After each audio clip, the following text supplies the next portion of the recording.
कद्रू और विंता की कथा तथा गरुड़ की उत्पत्ति।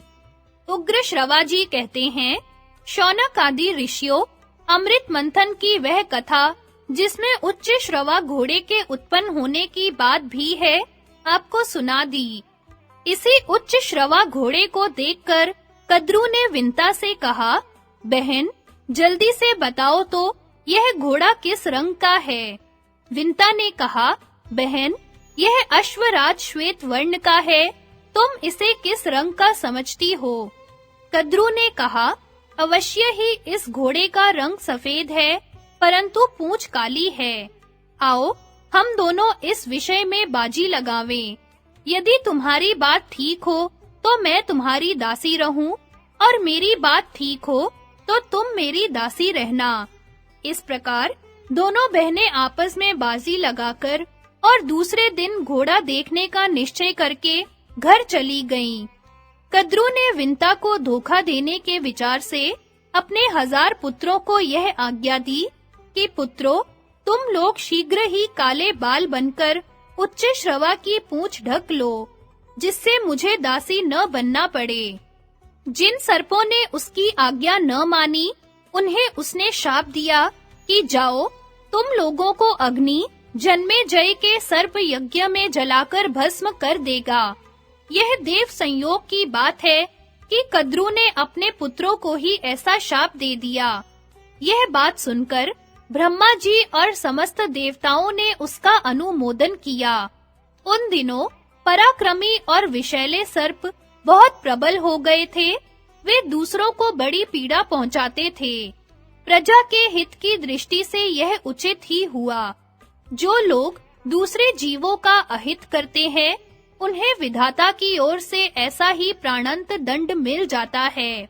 ऐसा कहकर ब्रह्मा जी ने भी कद्रू की प्रशंसा की।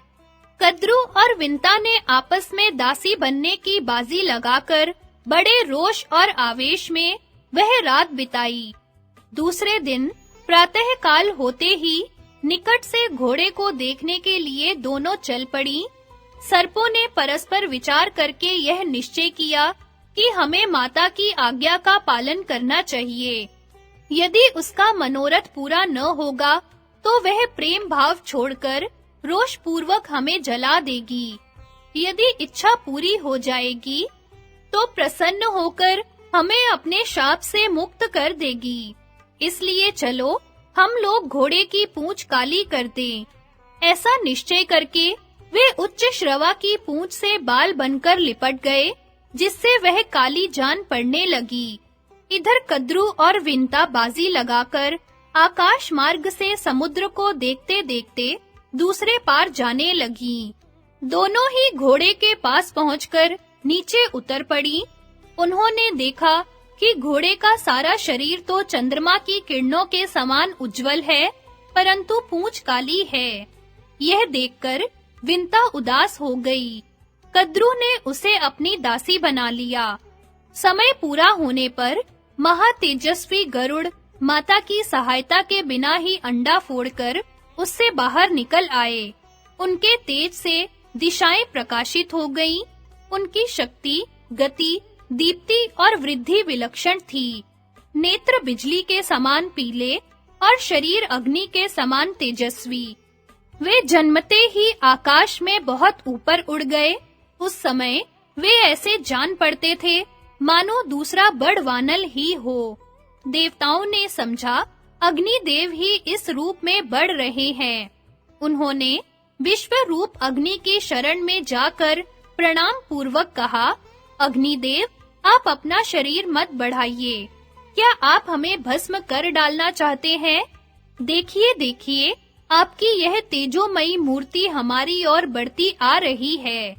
अग्नि ने कहा, देवगण, यह मेरी मूर्ति नहीं है, यह विंता नंदन परम तेजस्वी पक्षी राज गरुड़ हैं। इन्हीं को देखकर आप लोगों को भ्रम हुआ है। ये नागों के नाशक, देवताओं के हितैषी और आसुरों के शत्रु हैं। आप इनसे भयभीत न हो। मेरे साथ चलकर इनसे मिल लें। अग्नि के साथ जाकर देवता और ऋषियों ने गरुड़ की स्तुति की। देवता और ऋषियों की स्तुति सुनकर गरुड़ जी ने कहा, मेरे भयंकर शरीर को देखकर जो लोग घबरा गए थे, वे अब भयभीत न हो। मैं अपने शरीर को छोटा और तेज को कम कर लेता हूँ। सब लोग प्रसन्नता पूर्वक लौट गए। एक दिन विनीत विंता अपने पुत्र के पास बैठी हुई थी।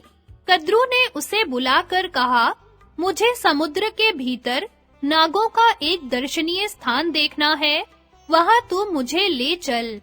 अब विंता ने कद्रू को और गरुड़ जी ने माता की आज्ञा से सर्पों को अपने कंधों पर बैठा लिया और उनके अभीष्ट स्थान को चले।